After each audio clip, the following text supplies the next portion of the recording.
Hello dear students, আজিৰ এই ভিডিঅ'টিত অসম জাতীয় বিদ্যালয়ৰ চতুৰ্থ শ্ৰেণীৰ ইংলিছৰ পেজ নম্বৰ 41ত থকা ৰিভিজন টেষ্টটোৰ যিখিনি প্ৰশ্ন আছিলে এই প্ৰশ্নৰ উত্তৰখিনি কৰি দিয়াৰ লগতে বুজাই দিবলৈ চেষ্টা কৰিম। তোমালোকে ভিডিঅ'টো শেষলৈকে চাবা। এক নম্বৰত দিছিল divide each of the following sentences into subject and predicate.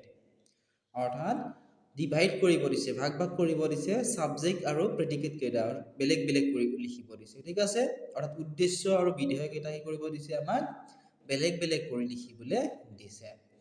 প্ৰথম এ নম্বৰটোত দিছিল Mary has a little lamp.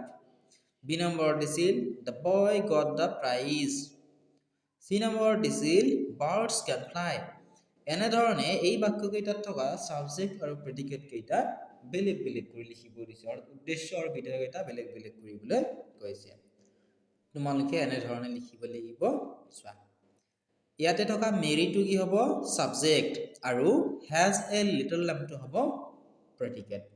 ঠিক আছে, সাবজেক্টৰ যেটো সাবজেক্ট হ'ব, ইয়াতে মই ব্ৰেকেটত এছ লিখি থৈ দিছোঁ, প্ৰেডিকেটটোত তোমালোকক পি লিখি থৈ দিছোঁ, যাতে তোমালোকৰ বুজি পোৱাত সুবিধা হয়।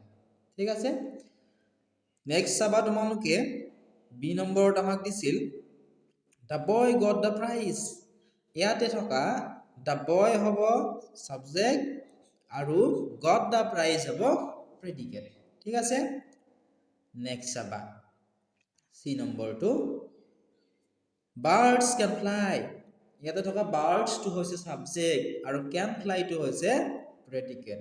ঠিক আছে, নেক্সট চাবা ই নম্বৰটো এডিশন ইনভেন্টেড দ্য ফোনোগ্ৰাফ। ইয়াতে এডিশনটো হৈছে সাবজেক্ট আৰু ইনভেন্টেড দ্য ফোনোগ্ৰাফটো হৈছে প্ৰেডিকেট। ঠিক আছে, নেক্সট তোমালোকে চোৱা ই নম্বৰটো। ই নম্বৰত দিছিল nature is the best teacher.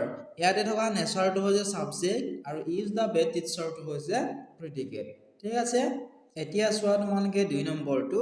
দুই নম্বৰত দিছিল say something about the following subjects and complete the sentence.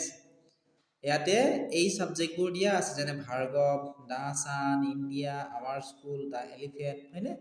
এইখিনিৰে এটা কি কৰিব দিছে, আমাক এটা সম্পূৰ্ণ বাক্য এইখিনি ব্যৱহাৰ কৰি আমাক এটা সম্পূৰ্ণ বাক্য বনাবলৈ কৈছে। এই নম্বৰটো আমাক দিছে ভাৰ্গৱ। ইয়াতে খালী ঠাই আছিল, ইয়াতে লিখিব লাগিব আমি খালী ঠাইখিনিত Bhargav is a good boy. Bhargav এজন ভাল ল'ৰা। বি নম্বৰত দিছিলে আমাক সাবজেক্টত দ্য এলিফেণ্ট, গতিকে আমি বাক্যটো লিখিব পাৰোঁ the elephant is a big animal. গতিকে হাতী হৈছে এটা ডাঙৰ জন্তু। ঠিক আছে, চি নম্বৰত দিছিল দ্য সান। দ্য সানৰে আমি লিখিব পাৰোঁ দ্য সান গিভছ আছ লাইট।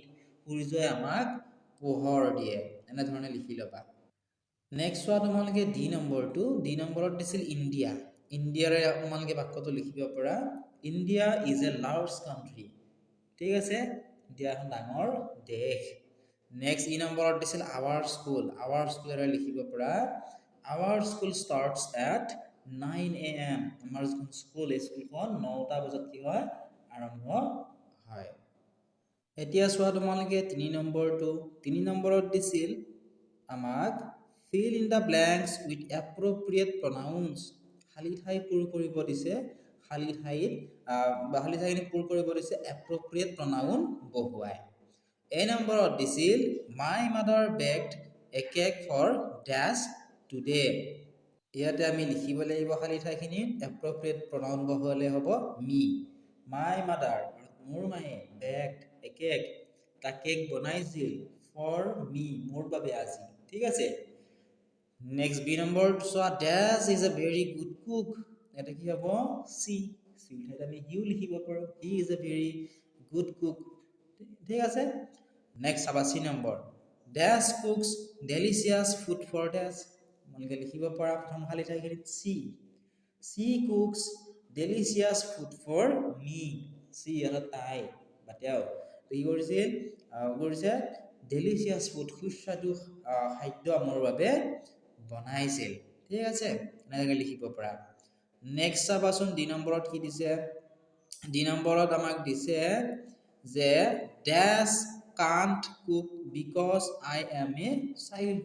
এটি কি হ'ব আই হ'ব ঠিক আছে I can not cook because I am a child মই ৰান্ধিব নাজানো বা বনাব নাজানো কিহৰ কাৰণে নাজানো কাৰণ মই এজন শিশু next one E number but I do my homework dash ইয়াতে লিখিব পাৰো আমি মাইসেলফ লিখিব পাৰো বাট আই ডু মাই হোমৱৰ্ক মাইসেলফ কিন্তু মই মোৰ হোমৱৰ্কখিনি মই নিজে কৰো নেক্সট ওৱান এফ নম্বৰত কি দিছে dash father is a teacher এটা আমি কি লিখিব পাৰো my father is a teacher মোৰ দেউতা এজন শিক্ষক